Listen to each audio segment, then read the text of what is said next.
Hi guys, welcome to the Me series. Hi everybody. Okay, so we're so lucky and we're so excited. We have Roshan Thiran today and Shashi Kesavan here with us. So we are discussing a very, very important issue today, and we want to talk about giving back, right? So we are so excited to have Roshan because he's going to talk to us about what the Bounce Back Summit is all about and why we should be there. Okay, so maybe we can start off a little with, Roshan, just give us a bit of an introduction on who you are, and then we'll go into the meat of the actual discussion today. Sure. So once a year, I work for a social enterprise called Leaderonomics, and one of the things we do once a year is we try to help aggregate funds so that we can give away to NGOs that are in need, essentially. And so what we're trying to do, so yearly we do this, and basically we work with a bunch of global speakers who come in. We run an event, and everything that's collected for the event is given to these NGOs.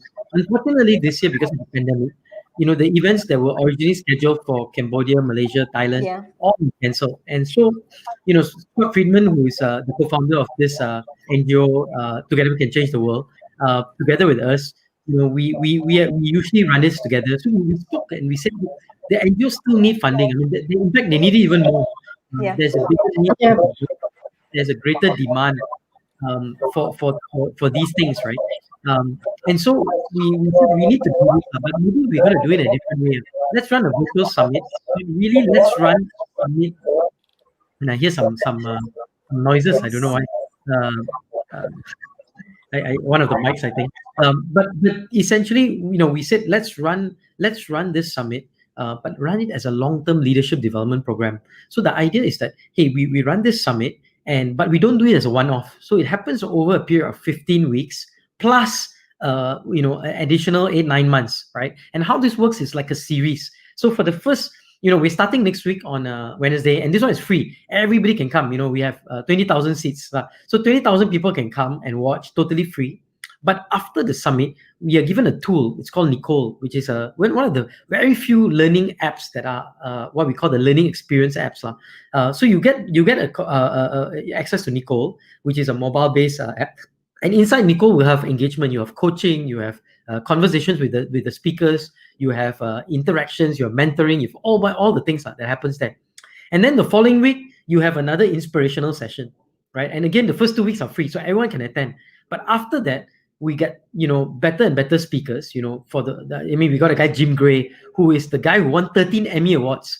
And he interviewed people like Michael Jordan, Usain Bolt, and he just wrote a book which is going to be released soon. And the book is talking to the GOATs. GOATs means greatest of all time. So he's going to teach us on how you can become a great person in your space. Then we have another guy who literally lost all 4 limbs, both hands and both legs, Jamie Andrews, and he's a mountaineer, and he wanted to give up on life. And then somehow he said, "Who said I cannot climb mountains without hands and without legs?" And he's managed to climb even the Swiss Alps, which is icy mountains, right? So they come and tell their stories. Yossi Ginsberg, he was stuck in the Amazon jungle for 3 weeks, and he had to survive alone with nothing. That's right? amazing, right? His story is actually covered. They did an entire movie on him, and you go to Discovery Channel, you see a lot of episodes on him. So Yossi is going to speak about how he went through the 3 weeks in the Amazon. But more importantly is what we learn from it, right? And so it's interspersed with speakers. But then after the speakers, we have insights in Nicole, where we engage with the speakers. You meet up with these guys, with Justin Cohen, who's the guy who does the South African Apprentice, right? Or his equivalent. So you talk to Justin Cohen, you get coached by them, you get interaction with Scott Friedman, and I'll be there too, right? I'm part of I'm facilitating. I'm not useful for much except for connecting people together and But Roshan, how did this all come about, right? So you said, we're in a situation of the pandemic, right? And you said you guys actually do this on a yearly basis. It's something that you all do in different countries, right? And you want to give back. But why now? Why do it right now? It's not now. It's every year we do this, right? So the nothing has changed. So in 2012 we started. Leaderonomics started in 2008, and it started by helping kids, right? So we're helping kids. So in 2012 we realized a lot of NGOs were not having enough volunteers. So we started something called Do Good Volunteer, which was a volunteer portal to connect volunteers with NGOs. And so we built relationships with about 360 NGOs who we partnered to bring volunteers in. And we connected about 140,000 volunteer hours is happen in Wow. so that happened, and then in 2013 we said, hey, let's go one step further. We decided to do education for NGOs. So every Saturday we created Do Good Academy. So every Saturday NGO leaders will come and morning, and we'll get trainers to come and teach them, whether it's funding, whether it's leadership, whether it's how do you build your brand, or how do you get volunteers or volunteer management, and that happened. And so and as time goes on, we built a relationship, and we by 2014, 2015, we said, look, the biggest problem with a lot of these NGOs is funding, right? So and a lot of some of them really hard to get funding. For example, if you think about MSRI, is one of those schools that Together in We Change the World funds, right? It's a refugee school. Yeah. And it's run by non-Malay. I mean, a lot of non-Malaysians run it, but how do they go around asking for funding, from refugees? Yeah, definitely. Asking for funding in Malaysia, right? And who's going to fund them, right? So ultimately, they depend on people like us to provide funding for infrastructure, for computers, for teachers, for a whole bunch of things, right? And so over time, we started to find a number of organizations that we truly want to fund. Not just teach them how to do that, but also fund, right? And so we started this thing called the Malaysia Leaders Summit together and Bank Negara came in the first year. The first 3 years, actually, very thankful to Bank Negara, because they gave us the venue and they say use the venue, and outside of food costs, everything else was free. And the speakers flew from the US. They didn't charge us a cent, but we charged about 500-600 ringgit for the entrance, and people paid. And we got about 500 people who paid, and usually we took that money and we invested it back into these NGOs, right? And this happened for the last 3 years. So this year we couldn't do it, even though the speaker said I would fly here. So it's not like something that's out of blue. It's something that over the last 10 years we've actually built this relationship.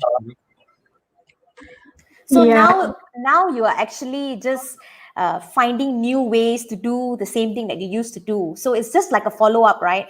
So now that everything is on lockdown, I mean, we can't just say, okay, guys, hold on, just chill, be there, when the lockdown is over, we'll think about it, right? People are suffering, people are struggling, people still need the same things they needed before, and probably even more because of the pandemic right now, right?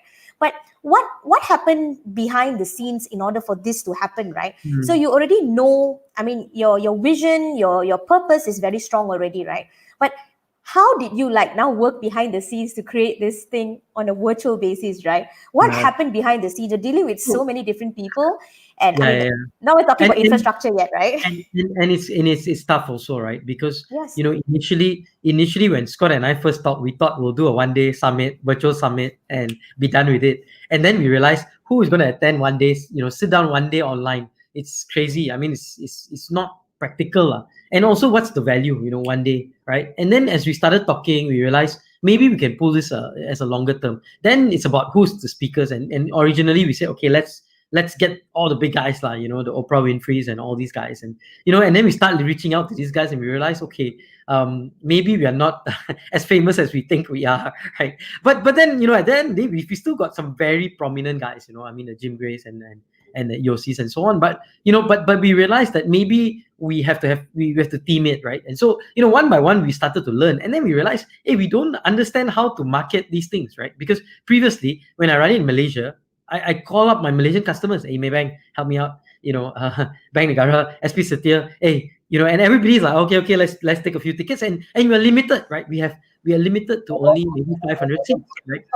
But when suddenly you become unlimited, right? And you suddenly say, look, I can actually sell 10,000 tickets, right? Or 20,000 tickets, because virtually, and so then I said, how do we actually do this? The tech behind it, because if I do it on the tech behind it, right? It's quite scary, right? Because if I do it on Facebook, I it's like Andrea did this World Women's Empowerment thing, right?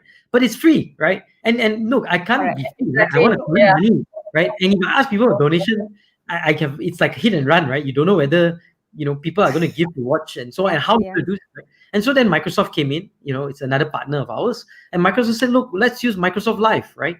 And Microsoft Live can go to 10 to 20,000 people, right? And then it's okay. And then we work with we internally we figured out Sashi is here. Sashi said, okay, I'll take care of making videos. and his team, Nadira and others, like, okay, no problem, we'll make the website, we'll do this, we'll do that, and before long, and it took about 6 months, right? When we first started talking about it, was April. Actually launched it was really in August, right?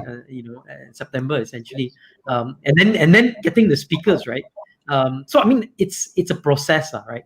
But Definitely. the good thing is that at some point in time, I think over time, we figured it out, lah. And hopefully now I think we'll add some real good value to folks, lah. Yeah. Actually, as in, what is the story behind the name Bounce Back, especially during during the pandemic and all? Bounce Yeah, Back better, stronger, and smarter. Is really catchy, and I'm kind of curious about what inspired nice. you to come up with Yeah. Yeah, that yeah. name So and the that tagline. so that process itself took like about 3 months. So we started with Bounce Back. We started with Bounce Back, the exact thing that we have today. Stronger, faster, and smarter. Right? We started Yeah. with that. And then we started to share this with people, and people said, no, bounce back. What is that to bounce back from? We're going to new normal, and this is the bounce. Yeah. It's bounce Yeah. forward. So then we changed it to bounce forward. And then when we went to bounce forward, people said, bounce forward doesn't roll off the tongue. Bounce forward. I don't mean forward. And then we went bang, bang, bang, and we changed it like 10 times. And at the end, right, Scott and I just sat there and we was like, dude, we have to make a call, right? We have to have a team because we're talking to speakers. Yeah. Just one back, which was the first thing that we came up with. But it was really instinctive because we said, what is the biggest problem? And it's not just people who are in trouble, right? Because if you think about it, if I'm in sales, right, Yeah.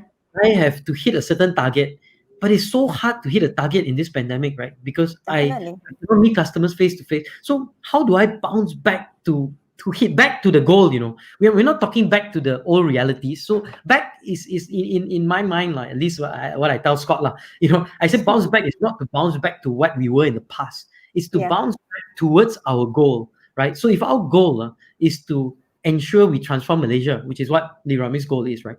And we do this through building people. And so then the question to my youth team and my club team is we bounce back towards our goal. And our goal is we want to have 200 clubs in Malaysia, 300 clubs, leadership clubs in schools. And so now we are 100 something clubs. So, I tell Victor and Wahida and all my team, I say, guys, how do we get back to our vision of what we said we will do in spite of the obstacles? So you can say I have all these obstacles in front of me, but we want to bounce back towards the vision, right?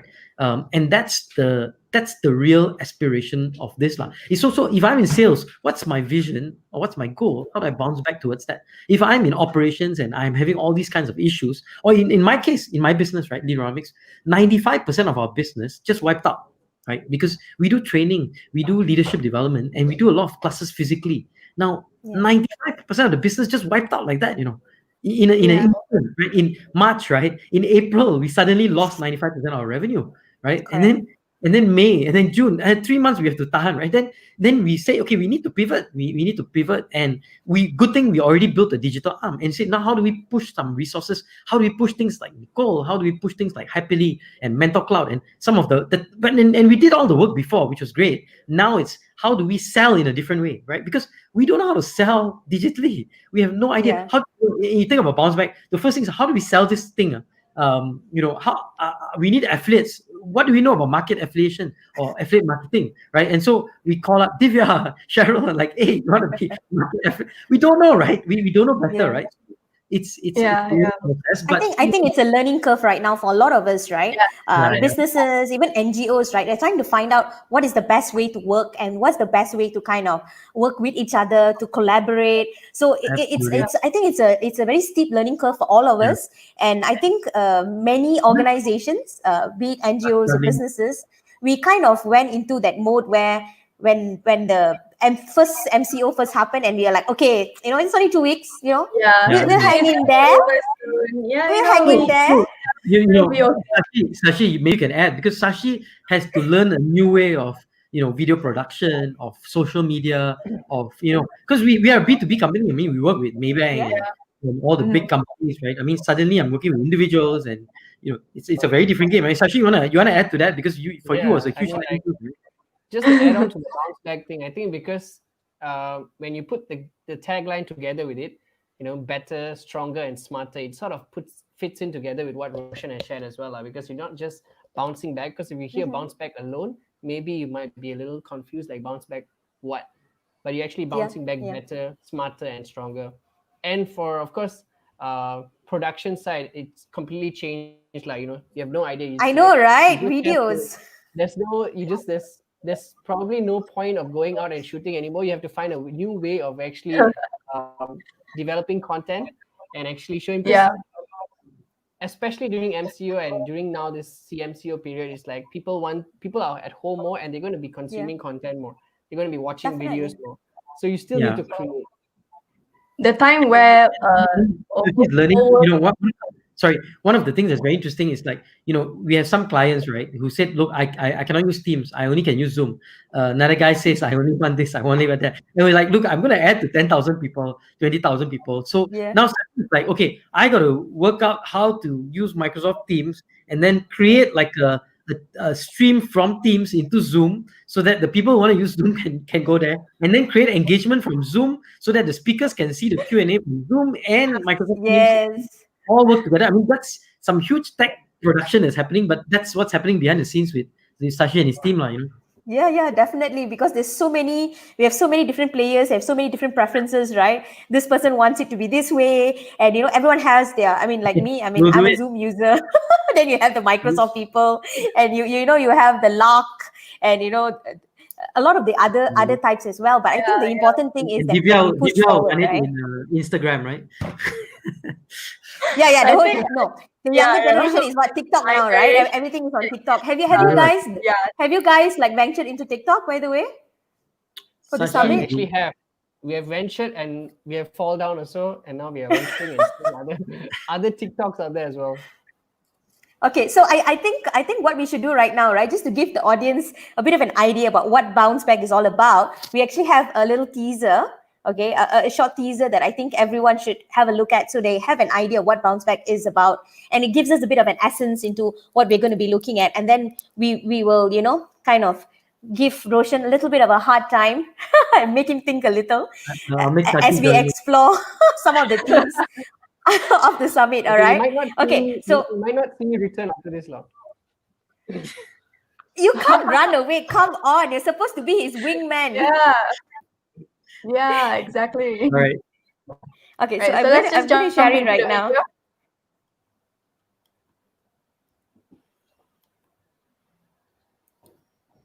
And I was burned almost to death. 60% of my body burned. You'd never want to experience that. Well, the pressure's really on now for John Register from the USA. 5.57, the mark to beat. It is your choice to jump. The best thing that ever happened to David was Goliath. Ask not what happens to you, but what can you learn from those situations that's going to make you even stronger, that is going to make you even smarter. Because the person has to make that individual commitment themselves. Less for self, more for others, and enough for all.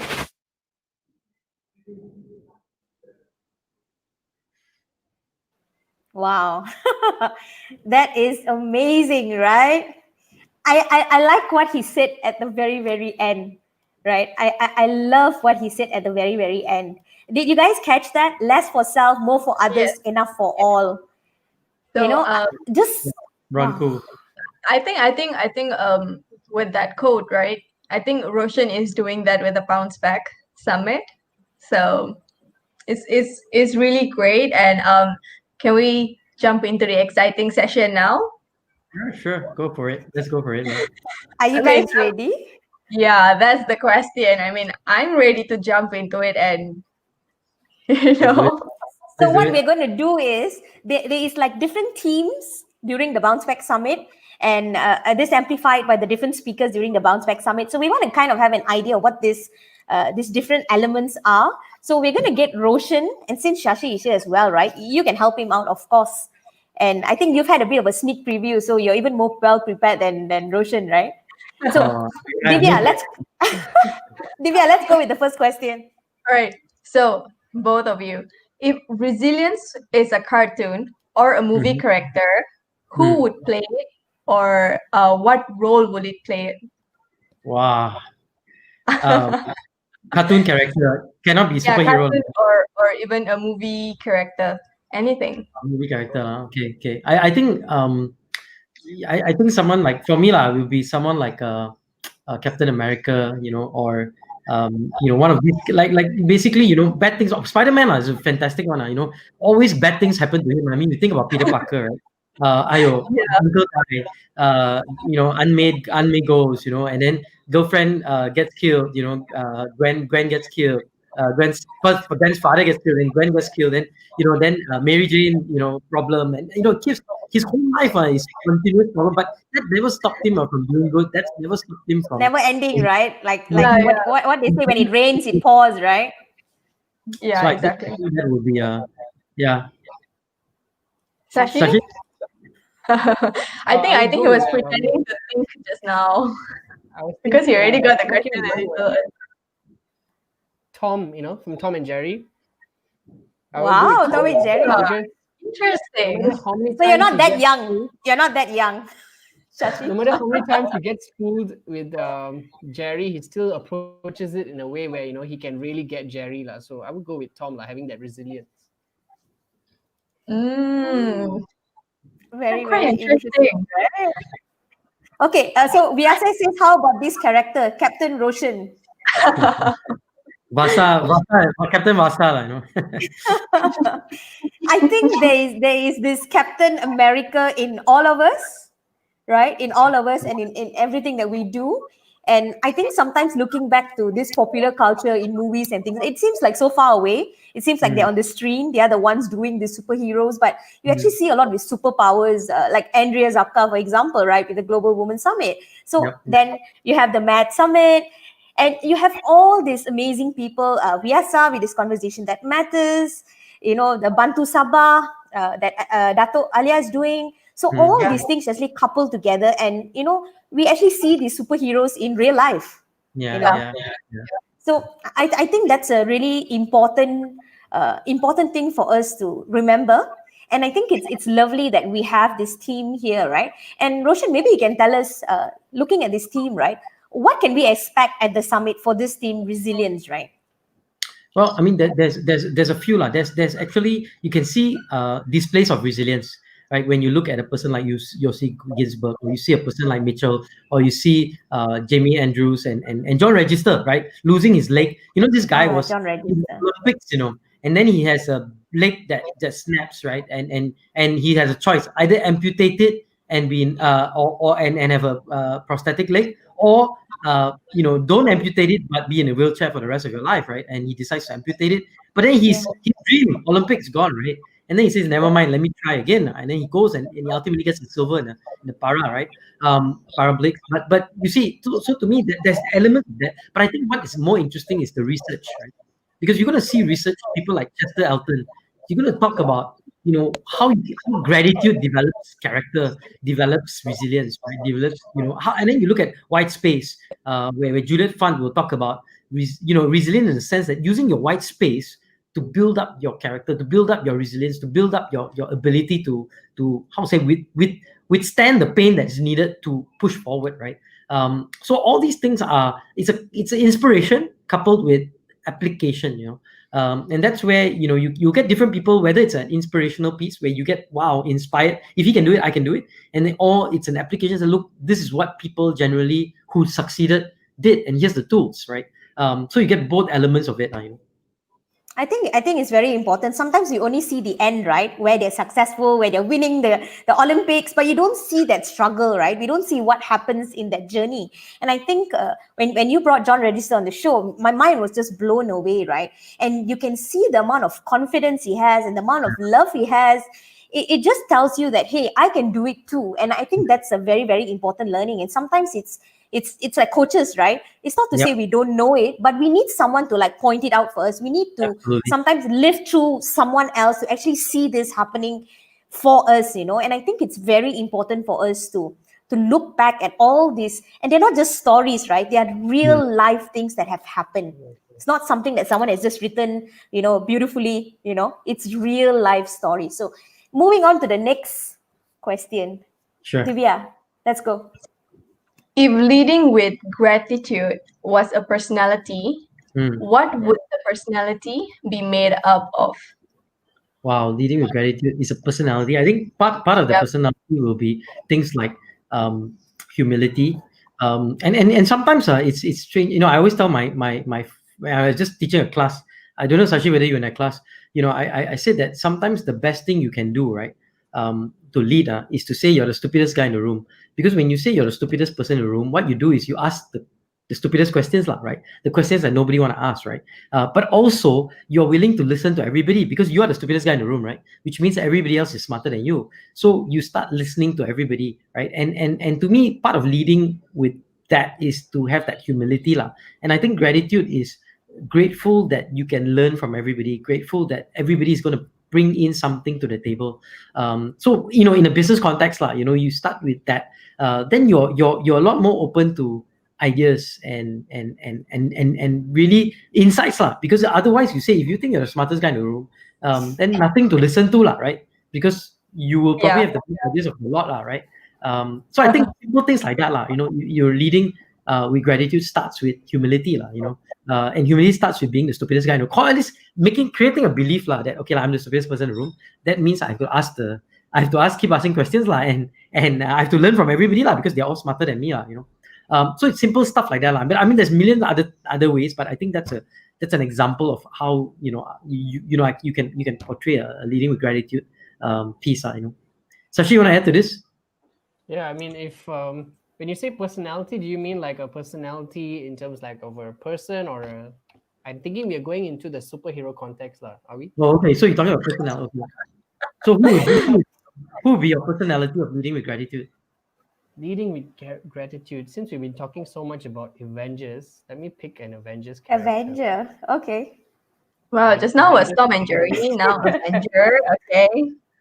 Avenger, the most grateful, the person who's probably will be that the guy who died, the robot. What's his name? Oh, Tony. Vision, is it? Oh no. Vision, yeah. Vision, yeah. Vision, right? I was thinking of Bruce Banner, lah. Yeah, So maybe not his alter ego, yeah. Hulk, but Bruce Banner. Bruce Banner, yeah. The person. Yeah, I would say him. Yep. Very good one. Okay, so someone says, we have a question, right? So Yi says, which resilience is more crucial, mental or physical resilience? So when you run a marathon, right? What stops you from finishing the marathon? Not your physical pieces, it's your mind, right? That tells you I'm pain, it's pain. Stop. And when you give in to your mind, right, ultimately you lose, right? Because ultimately the physical is, but you see some people, they may be going through so much injuries and pain and all, but they just go through that barrier. And what takes them through is not the physical, it's the mind that says, let's just do it, right? And that why some players are like Lee Chong-wei and so on. When it comes to the final hurdle and that Olympic goal, somehow there's a mental barrier. Can beat Lin Dan everywhere, but somehow after beating Lin Dan, the last Olympics, like when Chen Long, like somehow there's a final barrier, right? And that mental barrier is sometimes much more stronger than the physical barrier. Definitely. Sometimes you need to. I mean, we all, we Malaysia is a great example. We continue to be in the undeveloped state that we are, the developing state that we are. Even though we say we are Vision 2020, is not because we can't do it, right? We got the tallest building in the world. We've got infrastructure that can parallel some of the best in the world, right? But the mindset, right, is what keeps us, the mindset of the belief systems that we have, of continue to focus on race, continue to focus on segregation. That's a very good point. Right? How to, I mean, it's all mental mindsets, right, that are blocking us from developing into a vision, into a developed country, right? It's not physical, because we have physical infrastructures that parallel, great infrastructures, right? So So if you lose here, obviously the physical is not going to work, right? What's going to go from here to your different parts of your body? If you're running, for example, is this going to say, okay, shut off, and it doesn't work. What do you think, Shashi? Yeah. How do you look at it? it brings me back to when I was in school and they had all this, this Marintas Desa, they will call it lah, this running and stuff. And then I was much more leaner and I was considered very thin lah. So I was always thinking, you know what, actually I can win a medal lah, surely. But somehow or other I wouldn't be able to. And I used to see guys that were bigger than me, who are probably not in the best physical shape, and they would somehow be doing better and they will somehow be finishing the race faster than a lot of people that you would say are much more physically in shape. So that made me really think, what are they cheating? Are they taking like a secret route somewhere and getting to the finishing line? But then Secret route. that made Up me here. realize, I would see how mentally strong they were, because somehow knowing that they didn't have that physical advantage, all the more they persevered mentally. So yeah, I would say that, of course, it's all about that mental resilience lah. It's definitely the most crucial for me. Yeah. And that's what Dr. Miles Monroe, right? The late Dr. Miles Monroe always talks in terms of attitude, right? It's all about the attitude that you portray and what you think inside, right? So if you walk like a lion, then you are a lion, And if you think of a lion, right, when he walks into the room, it's like everybody is his food, But if you walk into the room like, oh my God, what's going to happen? What's going to happen? And I think a lot of times we lose up here and it makes it very difficult for us to go through anything, right? Sometimes you stand in front of a crowd, right? And I remember that we were at the GWE Summit, myself, Roshan and Divya, and, everyone knows Roshan Thiran, right? Who doesn't, right? And the first time we actually, with Roshan, we were like, I was nervous. I don't know about Divya, right? I was really nervous. It's like, I was like, we are going to be on a panel with Roshan Thiran, right? I'm like, how, like, how are we going to measure up, or how are we going to be good enough? But, you got to just put it here and say, we're going to go for it. We can do it. And it went well, In it's fact, just... you guys are much better. I was talking rubbish and oh no, please. Sashi needs to replace you. I think Roshan really brought some laughter to the morning session. Your stories about playing football and having the monkeys watch him play football.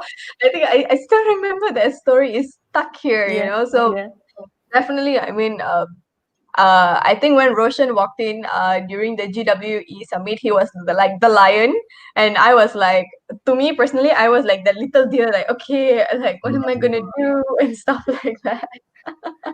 In my mind, I was the stupidest guy in the room, so doesn't matter. So we have our viewers saying, Christine says that she thinks physical resilience somehow comes from mental resilience as well, and I think we all can agree with that, right? Where we start. So we need to build a really strong foundation here, and I think the kind of programs we download as we're growing up is also very important, and the programs we continue to download, right? What do we put in our heads? It's going to kind of determine our entire life path. So we download programs that say we can't. That's all we're going to have. And where we are right now, right? We were talking about gratitude earlier, right? And we talked about personalities, right? What personality makes up gratitude? But how does gratitude work now in a time of change, right? It's different. We're not in the typical world we live in anymore, right? It's different. So how does gratitude work in this space? I'm suffering already. So how do I now show gratitude when I am suffering? What do you guys think about that? So I think we first have to understand that whenever there's change, right, what's happening is that there is some form of grief, right? And here, let me explain, right? So basically, change means you're being separated from something that you love, you like, or you want, or you aspire to continue.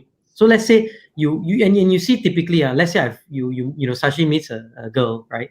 And then so they're bonded. Then after, when they're bonded, they become very tight, and at some point in time there's a breakup or there's a separation, right? Now when that happens, when there's a separation, the bond between these two are broken, and when this bond is broken, there's going to be grief.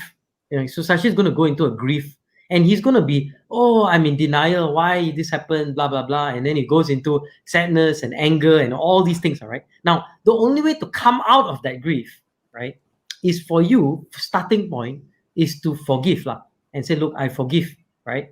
And then I am grateful. I'm grateful for the last 3 years or 5 years, or maybe it's a spouse for the last 40 years, or maybe it's a boss that suddenly got transferred somewhere else, and you get angry and you got a new boss, and you say, "Wow, I got grief. I want my old boss back because he was so nice," and so on, right? But you forgive, right, the company for using him, and then you are showing you grateful. You have gratitude. I'm grateful that I had this boss for the last 3 years because it was a very good boss. But now, when you do that, right, after you have gratitude, forgiveness and gratitude, only then can you reattach to a new boss, to a new person, to a new life spouse or whatever it is, right? And then bond with them. Because if you have no forgiveness and gratitude, right, you cannot reattach. And that's why you see some people, they are very bitter and they're upset and they are victim. Yes. Oh, this happened to me, and because they have not been able to go through that grief curve of getting past the anger, the denial, and all, they keep going back. They go into some form of acceptance, and then they go back to denial and anger and bargaining and all these things. Boom, boom, boom, boom, boom. Right? But once they go down the curve and say, "Okay, I forgive," right? I am grateful for what was happened in the past because I'm grateful that I had this opportunity, even if it's 3 months or 5 years or whatever. I'm grateful for what happened. And then I go to the next phase and say, now that I have this in my heart, I can reattach to something new. I can reattach. Then I can look at my boss, my new boss, and say, "Hey, yeah, oh, this boss, not so bad," right? Because there's no grief in you, right? So that's why gratitude is very, very powerful. Because in companies, people say, "Oh, there's no grief in companies." But let's say, because of the pandemic, your organizational structure changes. And last time you had this territory, big territory. Now your territory is this small territory. You're going to be, you see, you are bonded to the territory. Now there's a separation. And suddenly you're grieving. "Oh, last time I had all this. Why now I'm dealing with new people?" And there's grief. Until you say, I forgive my company for breaking this. I forgive my boss or whoever. And then I say, I'm grateful that at some point in time I had all these relationships. And now I'm grateful that I'm getting new relationships. Right?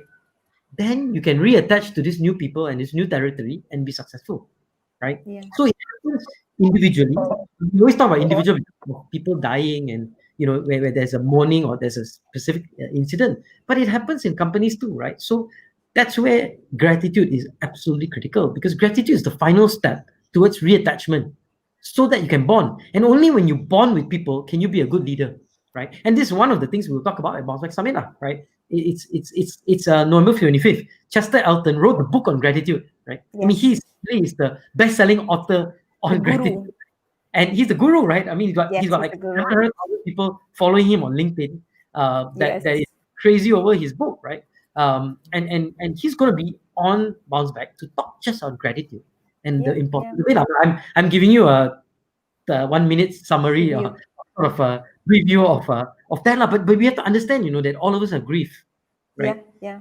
Gratitude is the final step to overcoming the grief to rebonding. Yeah. And Chester Elton talks about in his book, right? He talks about celebrating small wins, right? And especially during times like this, we might not have those big wins that we want. We might not be hitting those sales targets that we've always and comparing it to what happened last year. I mean, it's futile, right? You go like, "Oh, but last year it was like this. This year is this year, and what's happening this year is completely different." And I think what he said in his book about celebrating those small wins are so important. And we need to look into our lives, right? Our everyday lives, and see where we can have those small wins, right? And we need to celebrate that. And you're talking about gratitude, right? So this business coach, Shanda Sumter, says that we should have 10 minutes to confidence, meaning every day, every morning when we wake up, we should have 10 minutes to think about what we are grateful for. And it kind of puts you into perspective. It puts you into a position of gratitude, right? You start your day like that. I mean, Absolutely. Shashi, have you ever done something like that before?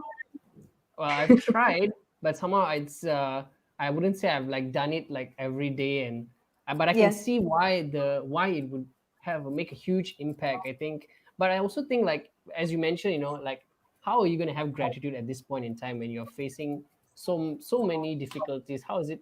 It's so hard to even give back when you are suffering, right? Like you mentioned. But the important thing is to allow yourself to experience that grief, that Roshan mentioned.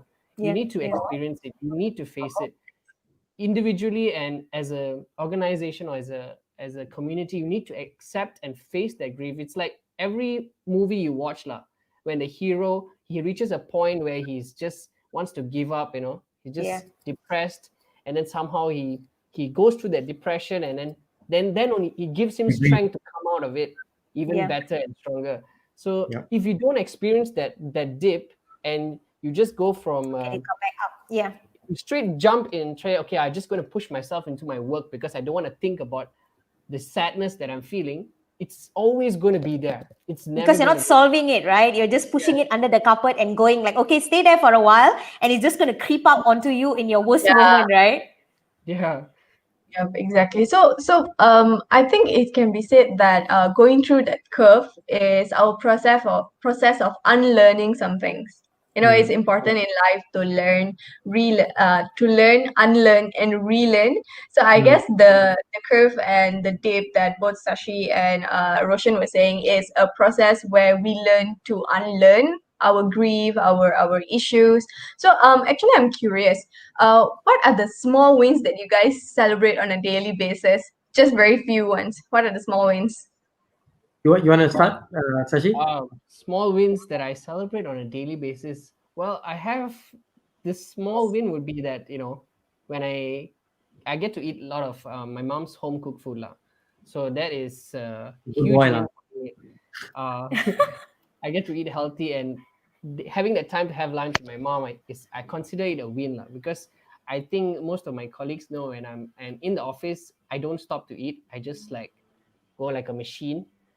So I think that is one of the small wins that I really am grateful for. And also, like, when you complete a simple task lah, when you have a big project at hand, right, it's so important to break it down into small little details so that you can experience that small wins. Otherwise, you know, you're just going to feel flooded lah. Yeah, I think that's a very good point. Yeah. And you know, I think sometimes the little things like you know, I like to keep a to-do list where you can just check off, you know, that you've done something, right? So I used to do manually in a paper. Now I use Microsoft To Do. You know, so I just pop, you know, and every time you just click off that one, you feel like, oh, okay. And then at the end of the day, you look back I've done something, right? 5 things. Joy. By 26, I'll add the thing and then tick it. You know, just the joy. I think there's a joy in doing that, right, Roshan? Like every time you cancel something off, you're like, yes, I want something. Like I achieved something, right? It's so psychological. There's the little things I think that bring you know, it's the little wins that actually give you a little boost and so, you know, your bounce back, you know, your you know, there's this special link you have, you know, that will get you a special deal for tickets and stuff. So I'd encourage you, bouncebacksummit.org, the registration LAYRXRES Story 2020. Okay, use that link and you'll get special pricing, special courtesy of Cheryl and Divya, right? So when we guys are looking into all these different elements, I think the thing I would take back, right, at the end of the day is acknowledging your emotions is very, very important. Not pushing it under the carpet, managing those emotions. I think a lot of us assume that being sad, being upset is bad. And those emotions are real. I mean, if you watch Inside Out, right? Emotions are real. And we need those emotions, whether we like it or not. We're going to be angry. We're going to be sad. I mean, it's the summit. The summit actually brings us to kind of open our mind to things, to understand that this is our situation. Yes, we're not saying deny your situation. We're not saying pretend it's not happening. We're saying acknowledge it, right? Acknowledge that this is what is happening. But how can we move forward? Yes, I'm upset. Yes, this is horrible, right? If I'm not getting any business, if things are closed down, how am I going to do things? But where can I go from there? Yeah. So we're moving on to the third question. Go on, Divya. Oh, we only third question now. I thought. Only two more. We got to talk faster, lah, Sophie. What? I'm just going to give one word answer after this. Roger Rabbit. Mickey Mouse. Okay, so what does someone who has perseverance and grit look like? Describe them. Describe them. Not give you a name, you know. Describe them. If I say Donald what does it Trump, look like to you? Okay.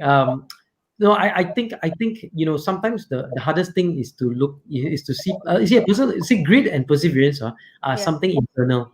So you know, sometimes you look in person and you say, oh, you look at the muscles, you know, must have a lot of grit, and not true, you know, because grit is an internal Comes dynamic. from within.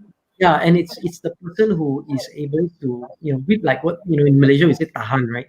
The ability to tahan, right, so that you can keep pushing forward, right? The ability to persevere, lah, right? Ultimately, right? And if you look at you know, the best work is a person called Angela Duckworth, wrote a book on grit, and she said, you know, grit is actually something you develop from young, right? So you know, it's actually a character, right? And we you call it a performing character, lah. So it's a character that, you know, and they did some experiments for 6-year-olds, right? When they taught them certain things, or they instructed them to do certain things. You know, about 10 years later, when they came back and they found that because of that intervention, you know, there's a lot more resilience, a lot more grit in these young kids, right? So it's actually a process that starts with parenting, you know, that goes on to, as a teenager, you know, your ability to be in places like the scouts, lah, you know, you get involved in societies, you run a club, you know, and you realize that bad things always happen, right? And the ability to then learn how to overcome without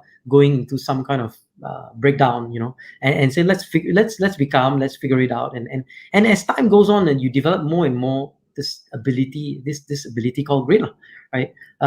So it's hard to see in a person, but you talk to a person and you start to examine their background, and as you understand what they went through, you know, to get that scholarship, or to fight their way to get into school or to university, then you start to realize that, you know, that person has that capability, has grit embedded in them.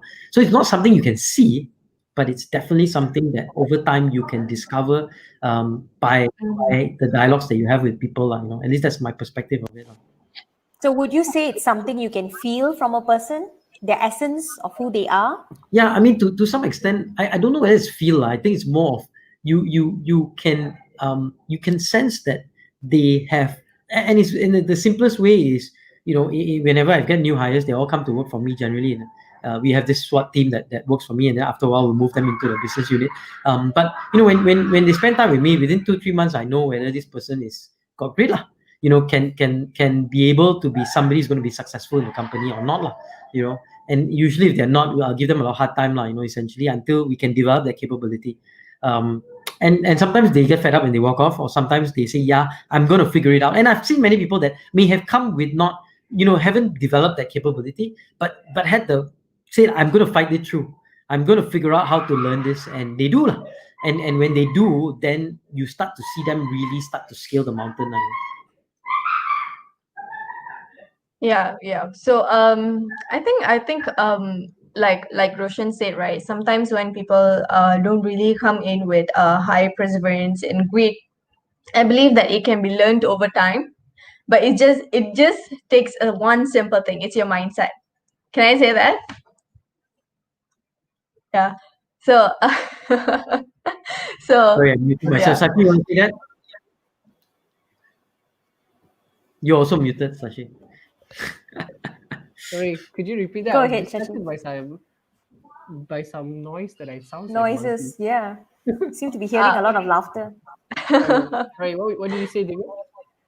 So like Roshan was mentioning that, you know, sometimes he gets people going under his team that might not be coming in with a high level of perseverance and grit, but you know, they eventually learn, they eventually take an action to, you know, kind of like tell themselves like, you know what, I'm going to go through this, doesn't matter what. So I said that, you know, perhaps that perseverance and grit can be learned over time. The only thing that it takes to learn perseverance and grit is the mindset that you have. So you want to add on to that? Yeah, I think it really is something. I mean, it can be something you learn, but it's either you develop it at a young age, like Roshan mentioned, or you find out the hard way later on. An example would be, I remember when I was young, I was really bad at doing my homework, really bad at it, that I would just give up very quickly and ask my mom to do it for me. And my mom didn't want to do it for me, but she would be so annoyed the fact that I wasn't doing it and just want me to just shut up. She would just do it very quickly, and she will get it done for me. I was so used to that for so long that having to just push and not struggle, just give it to my mom, that I became so dependent, and then I had to find out the hard way when I later went to high school and figure out that actually, hey, you know what? I need to do this on my own. I got nobody to help me.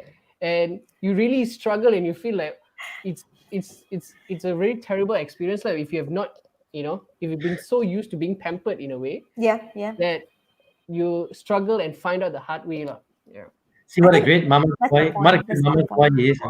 What a mommy boy, yeah? But that's a really good point, right? Roshan, you work with a lot of young people, right? And I do as well in the university. And what I notice a lot of that actually, right? There's a lot of scaffolding for them, and they always feel that they can kind of, just fall back and there's that scaffolding. But when you go out in the real world, that scaffolding is not going to be there. And I've seen so many LinkedIn posts with fresh graduates coming out and saying that, hey, my boss scolded me, how dare he, and the person is crying and things like that. But if you don't have that if you don't build that up, and you always have scaffolding to kind of fall back on, like Shashi says, right, you don't know how to deal with it. And when you come to that situation, you will break down completely, right? And this is something I believe, yes, you can build over time, but you need to go through great lengths to actually want to build it. And I think the work that you do, Roshan, is really great, because you're giving these kids, these youngsters, that mindset that they need to have these values, right? They need to have this character in order for them to thrive in the world. And where we are at today is crazy, right? With the COVID happening all around the world, we need it more than ever, right? Okay, so let's move on to the second last one, right? Innovation. Innovation is one of the themes that is happening right now. And I think innovation is something that everyone has had to do. And we heard earlier, Roshan talked about innovation, right? And he had to kind of innovate ways to do this summit, right? To bring the speakers all together from all corners of the world, to figure out the tech. It's not easy. So let's move on to the next question, Divya. Let's see how musical they are. I think this one is getting interesting already. So if innovation was a song, which song would describe innovation? So I think, for me, I'm the 80s guy, two icons at the 80s that really changed music, for me at least, was Michael Jackson and Madonna. Because, with the two of them, it was completely, Michael Jackson with dance and a whole different level of moonwalk and all these other things, right? It really, music completely changed to some extent. And Madonna is the other person, even at 50 years old, 60 years old, she's still like going strong and trying to change music. And you see ever so often that, and then after that, there's all copycats will come along. But the innovators are the guys that will take the bold step to say, let's be different. And you see music, at least for me, again, Sashi, different age group, right? It's I don't know, like the last who Shakira or whoever is the Shakira space at this point in time. Lady Gaga, yeah, maybe. Okay, I'm not going to answer that question because I'm musically totally off. So totally off. We didn't ask you to sing yet. We are just asking you to sing. Tell us a song. A song. Okay, let me see. I think it would be, when you mentioned that, I don't know why, for some reason, I'm not a fan of Enrique Iglesias, but the song when he sang on Hero came to mind for some reason. Because now I'm very curious, right, Shashi? How old are you? All the songs and things you've been quoting, right? It's like more like my time. I'm like, how old is this person? He's in his 30s, for those who I'll just keep it.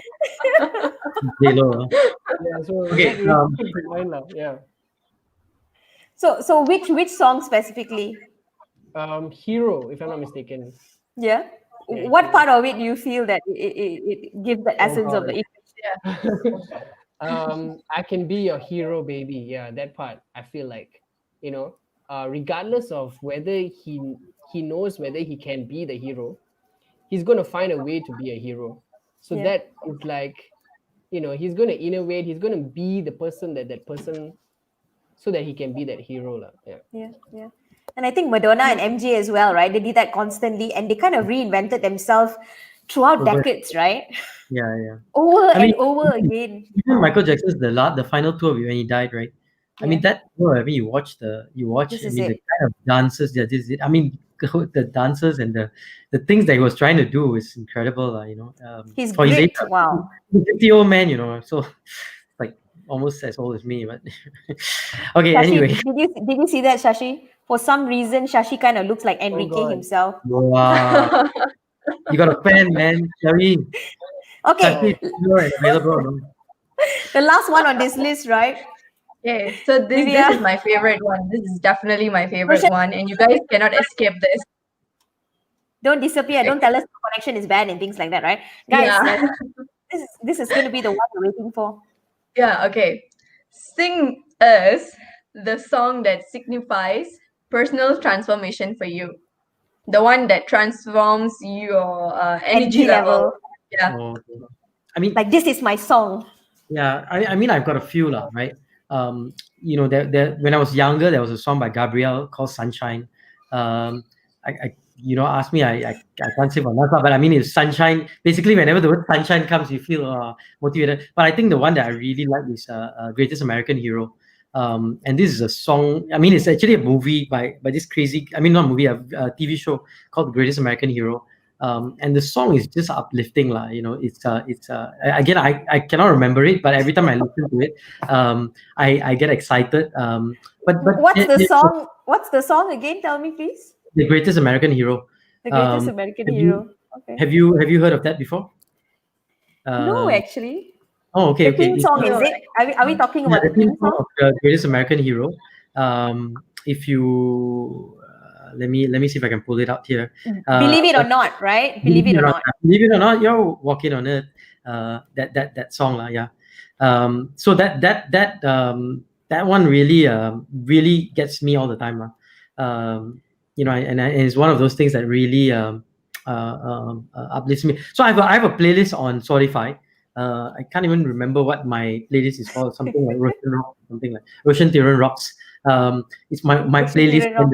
And the first song by Joey Scarberry is that lah. The very first song. That song lah. Okay. So I'm not singing, but I'll get Joey to sing. Come on, Roshan. Just jump in a little bit, maybe. There, I'm singing now. Not bad am I singing, right? I'm on top of the world. Somebody else. There you go. And this part.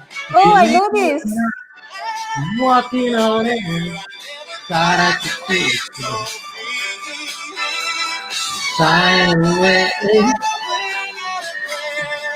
Who could it be?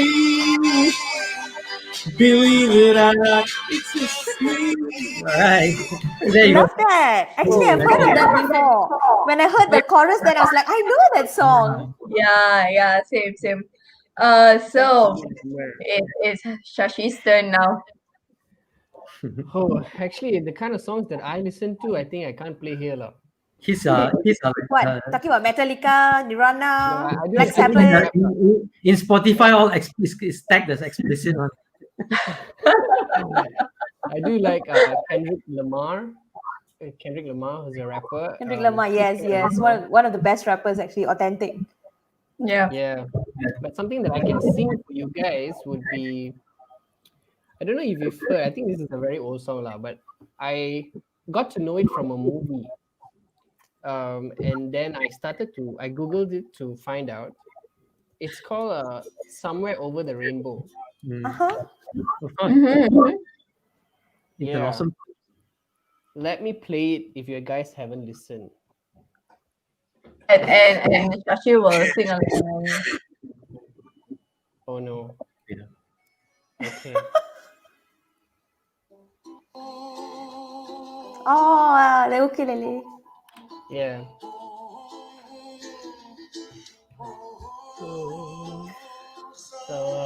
Somewhere over the rainbow, way up high, and the dreams that you dreamed of once in a I love that song actually. Wow, amazing choices, guys. Really amazing choices of Yeah. songs. I think all of us need that personal transformation kind of song, right? The song that If we you, go if through. you told us the question earlier, we'd have prepared a bit, lah. But, That's the but never point, mind. right? We gotta put you in the You get what you spot. get, lah. Okay, It'll be so more decent and do like Daniel Spouter's Bad Day or something, we will bring you guys back on the show again. Next time you come, you can do us a whole like 20-minute set where you and Shashi can do like a whole show singing to us Yeah, your yeah. personal transformation song. You know. Yeah, You guys- you guys- Scott Friedman and Zinin, lah, the next round. Yeah. I think after this we once the CMCO is lifted, definitely we Yeah. should get Roshan and Shashi to go to the karaoke, and then we do a live streaming from a karaoke, getting them to sing their My singing might not be the best. Okay, so since we have like an hour, right? Just the last question, as we kind of sum up, right? I want to give the audience this, right? We talk about how the proceeds are all going to the NGOs, right? In Southeast Asia, right? I want you to maybe give us an example of one of the NGOs, right? Give people an idea of how these funds that we get from the summit is going to transform the lives of these communities. Maybe give us one example. I think it's important for people to visualize, right, how this is going to change their lives. Yeah. It's going to So help them. Yeah, and maybe I'll give you a few lah, just so that you guys can sure. see. There's about 25 or so charities that we're looking at this point in time. But one we had Ron Khoo from Food for Good, and what they do is Yeah. they give out food in different countries lah. Cambodia and Thailand and a few other countries where really they look at the most the malnourished kids and the most underprivileged kids, and they provide foods on a daily basis for these kids. So that's Food for Good. Now in Malaysia, we have a couple, and I think the one I want to highlight, I mentioned a bit, was a school called MSRI, the Malaysian Social Refugees. Research Institute. And what they do is, and it's a couple of things. One is, they have to have staffing. The other one is they have to have food and some form of materials and equipment for these kids. So we've actually helped them, with Jenna Stanfield and her work to get computers and to basically create sort of some infrastructure for them. But at the same time, they need operating costs to keep the school running. Remember, these are refugees, right? It's not like they can charge a fee for them. I mean, they really are countryless and penniless, I mean, to some extent, and they're not even allowed to work, right? I mean, legally they can't find jobs, so it's not like the parents can go and work and fund these kids in their education. So really, they have to have some form of funding, so MSRI is another big one. But there's others like the Cambodia CCDO, is a Cambodia Community Dream Organization, run by this 70-year-old woman. I mean, I met Jenny Lipa a couple of weeks ago. I was like, wow, this woman is like in her 70s, but she's talking like a 30-year-old. We need to help these Cambodians. We need to do this, and it's based out of Siem Reap. But it's not in Phnom Penh, but it's down in Siem Reap where they've. You think about today, Siem Reap is 100% tourism.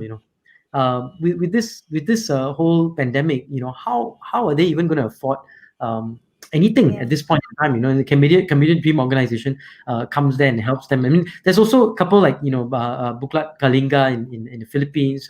There's a couple in Thailand. So I mean, there's a number of NGOs, and I mean the thing is, in Malaysia we're working with a couple of partners, but we're doing a little bit of a slightly different, where we say we give a percentage of the ticket to these guys. I mean, Mercy Malaysia and great I forget his name, Great Heart Charity, and even Yayasan Chowki is going to be part of our. In fact, their employees of Yayasan Chowki are going to be part of the summit. They're going to attend as participants, so they too can learn and they too can grow. And then we've committed to give away 2 tickets to every NGO that we know, right, and that's connected with us, so that they can also come in and learn for free, right, together with all of your side.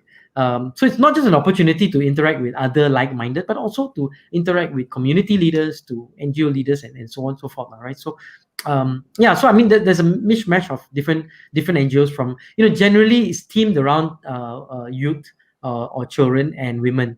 So it's empowering youth, empowering children, and empowering women. Generally, it's themed around that. Most of the NGOs are themed around those things.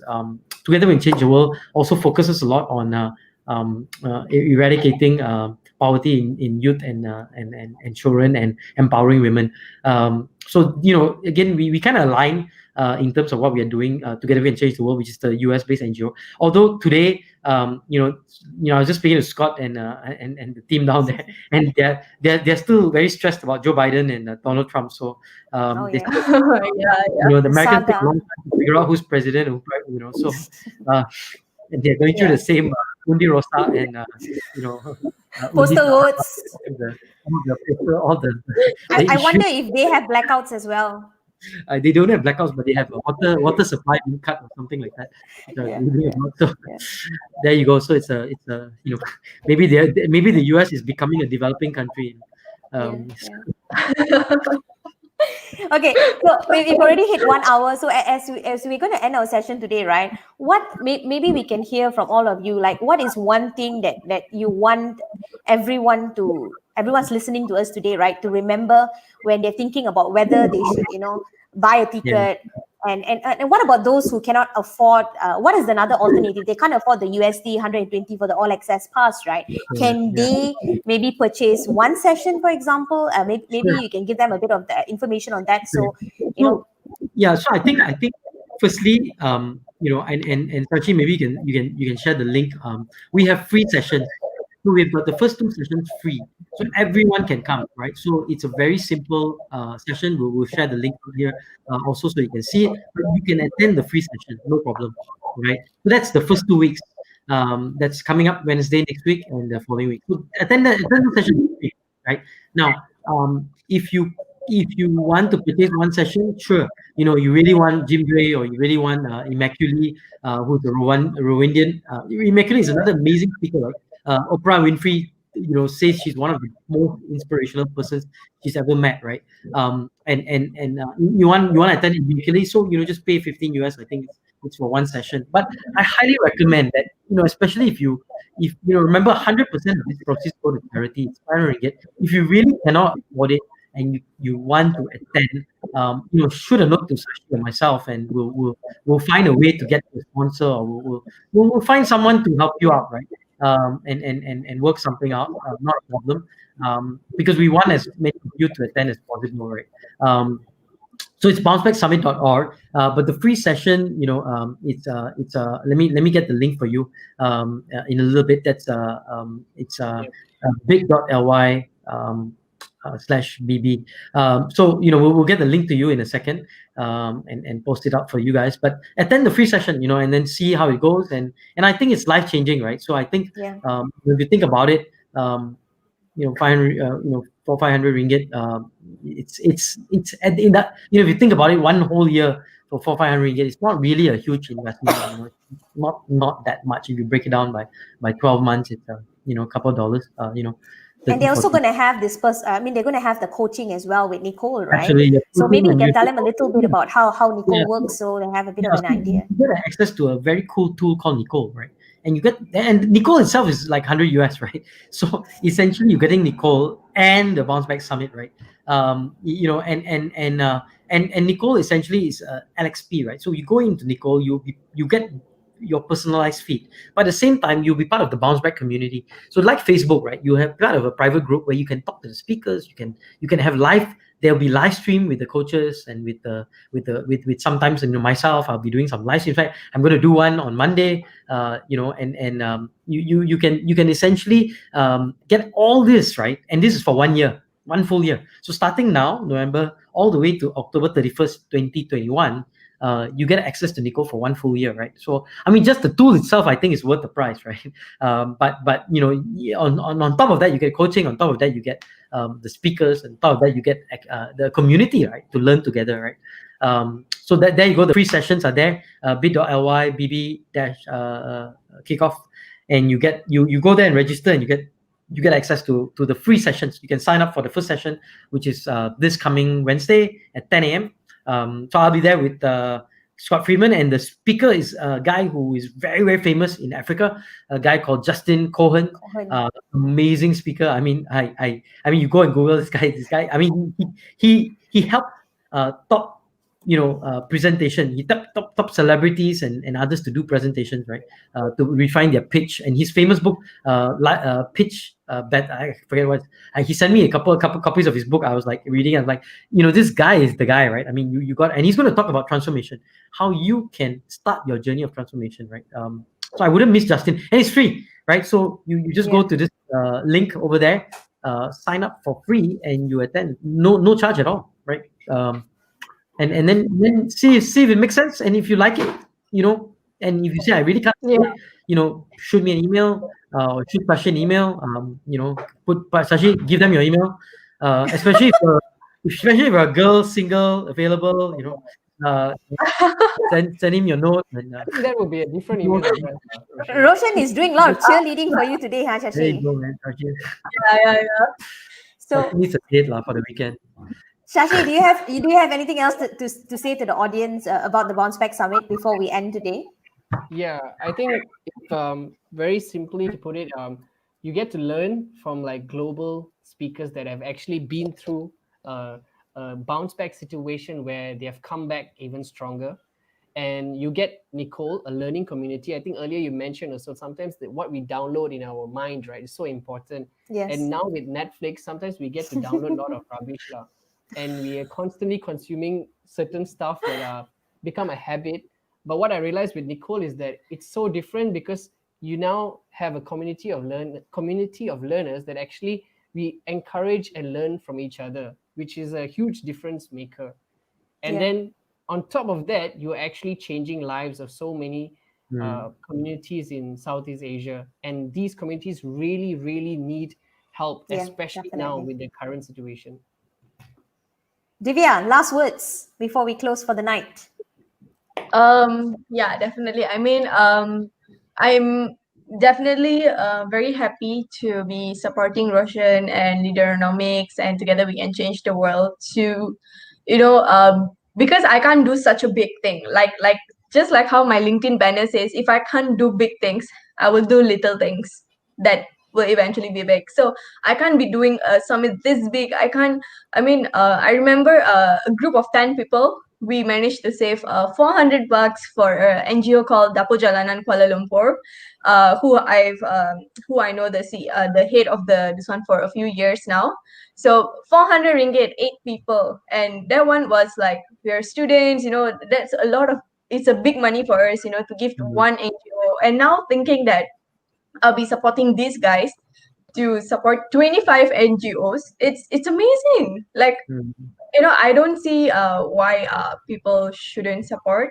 I mean, if you have the ability to support, if you have the chance to support, please do. Because sometimes a child somewhere, or a mother somewhere, or a kid somewhere, or a toddler somewhere needs that book, needs that pencil, needs that little thing that we often take for granted. So I think it's a good chance for us to reach out to NGOs as normal people, because I believe that even as Malaysians, I remember how hard it was to get in contact with some of the NGOs, to get an interview with them, to get their message out there. So Roshan is actually doing a favor. Roshan and his team is doing a big favor for the NGOs, and actually it's also a favor for us. Sometimes some of us don't know how to reach those NGOs. How. Yes. Yeah, we don't know. We're like, okay, who should I contact? How should I, should I volunteer?